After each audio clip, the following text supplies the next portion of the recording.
March 11, 2011. At 2:46 p.m., Japan was hit by a massive 9.1 magnitude earthquake. The tremor was so powerful, it actually shifted the Earth's axis by nearly 7 inches and moved Japan's main island over 8 feet. But the nightmare was just beginning.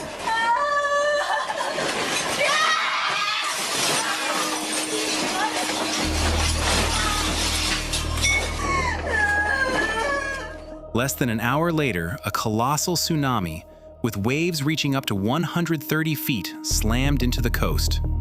Entire towns were erased in minutes as the ocean breached defenses once thought to be indestructible.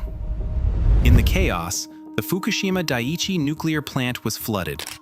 With cooling systems failing, hydrogen explosions released radiation into the atmosphere, sparking the worst nuclear crisis since Chernobyl. While thousands fled, a small group of heroes stayed behind to prevent a total meltdown. The tragedy claimed nearly 20,000 lives and became the costliest natural disaster in human history.